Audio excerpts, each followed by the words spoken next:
Joining us now from Ohio, Congressman Jim Jordan, who was the top Republican on the Judiciary Committee in the last Congress and expected to lead the committee in the 118th. Welcome back to Fox News Sunday, Congressman. Good to be with you. Good to be with you, Shannon. Happy New Year. And to you as well. Okay, no secret that things got really ugly this week, and your critics say it is proof that Republicans are not about the norms, about the law and order. Opinion piece over in the Washington Post Saturday said this is what happens when a political party year after year systematically destroys the norms and institutions of democracy.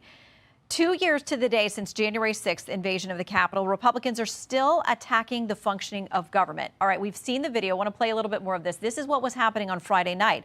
How do you convince Americans who watch this play out, including this moment it looked like it could turn into a physical altercation, that Republicans, your party, can now govern?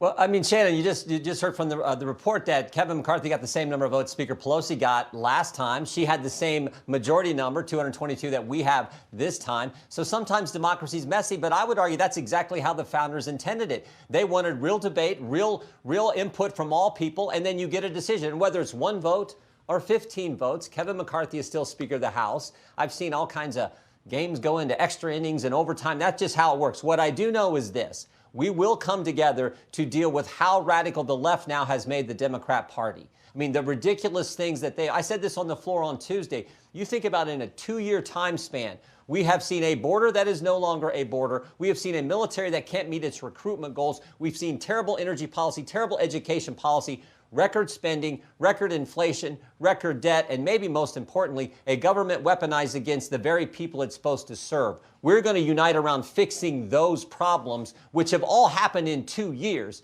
That's what we're going to focus on. We'll pass the rules package tomorrow, and we'll get moving doing what the American people elected us to do. Okay, but to the point of moving forward, the rules package, you've already got at least one member out there, Tony Gonzalez, who was a supporter of Speaker McCarthy, who it sounds like he maybe thinks you guys made too many concessions to the holdouts because he says he's a no on those rule votes.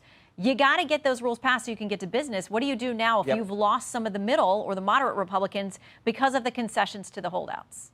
Well, we'll see tomorrow, but I don't think we have. I think we'll get the 218 votes we need to pass the rules package. I understand what these rules, this rules package is designed to do is to stop what we saw happen literally 15 days ago, where the Democrats passed a $1.7 trillion monstrosity of a bill that spent the American taxpayers' money in all kinds of crazy ways. So it's why you have 72 hours to actually review the document. We're going to enforce that rule. The Democrats didn't have that rule. So single subject, so you can't have a bill where you throw all kinds of other things on that piece of legislation. So those are the kind of rules that we think make sense. And also spreading members out on committees across the conference so you get the diversity of opinion within the Republican conference on all the key committees. You will get a better product coming out of committee, which will then go to the floor, which gives you a better opportunity to pass the kind of legislation to address the problems that I just talked about. So that's what the rules package is designed to do. I think we're going to get it passed tomorrow. And like I said, get working for the American people. So part of the concern over the rules package is that conservatives push for a lot of things that are aimed at reining in government spending, capping spending, and part of that goes to potentially defense spending. So the Wall Street Journal editorial board says this, the price for Speaker McCarthy, it says, the pressure for defense cuts will be great. That's a terrible signal to send adversaries who are increasingly belligerent. But is that now the message that the Speaker, the GOP, is sending, that defense spending at a time you mentioned our military is struggling could potentially be on the chopping block because of this deal that was made? Well, Shannon, we got a $32 trillion debt. Everything has to be on the table. We're on pace to spend $500–600 billion in debt payments and just to deal with interest payments on servicing that debt. Everything has to be on the table. And frankly, maybe if we would focus our military spending on the soldiers and not having so many the ratio of general officers to enlisted individuals now is so out of whack from where it used to be in our military. Maybe if we'd focus on that, helping the troops who do so much of the work out there for our great country, and maybe focus on getting rid of all the woke policies in our military, we'd have the money we need to make sure our troops get the pay raise they deserve. We have the weapon systems and the training that needs to be done so we're ready to deal with our adversaries around the planet. That's what we want to focus on. So, but you got numbers like that, a $30-some trillion debt and interest payments to service that debt where they're headed this year. you had better look at everything. And frankly, we better look at the money we send to Ukraine as well and say, how can we best spend the money to protect America? I think that's what the people elected us to do. That's what we're going to do.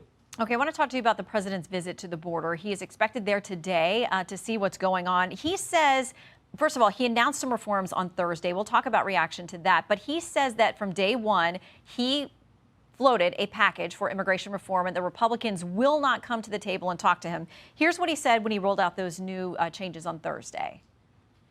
It's clear that immigration is a political issue that extreme Republicans are always going to run on. But now they have a choice. They can keep using immigration to try to score political points, or they can help solve the problem. Can you go to the table with the White House on any immigration proposals? Where is their common ground? Because you all agree it's a mess.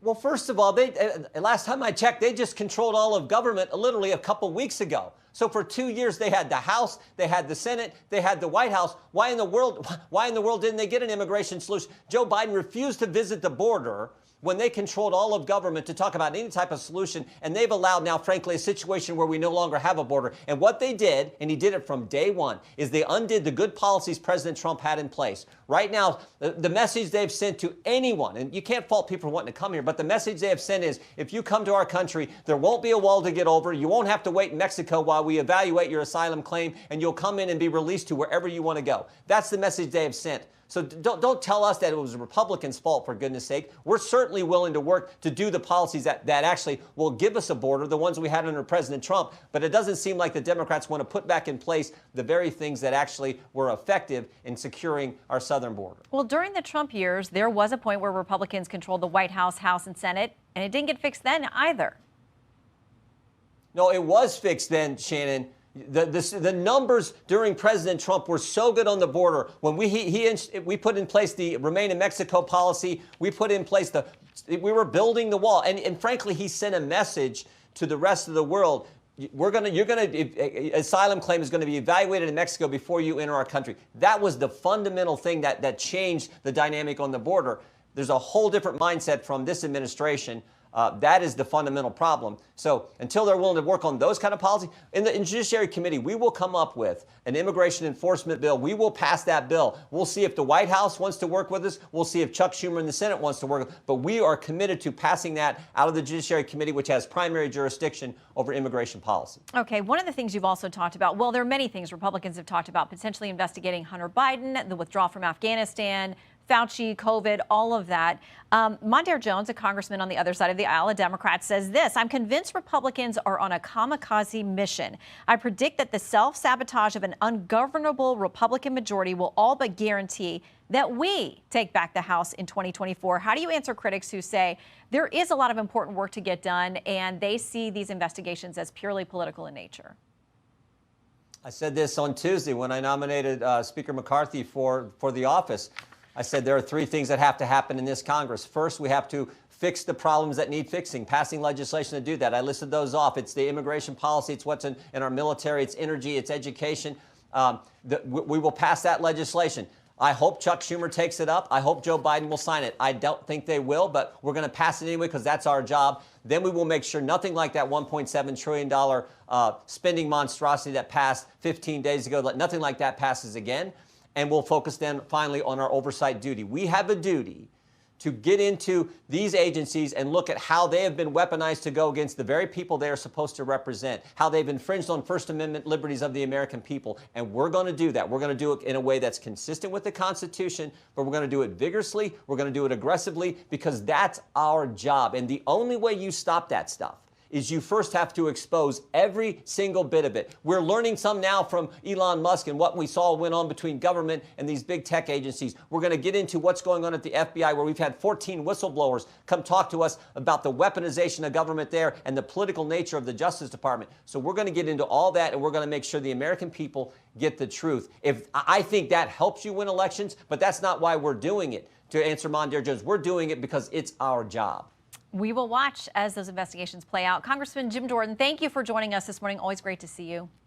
I'm Steve Ducey. I'm Brian Kilmeade. And I'm Ainsley Earhart. And click here to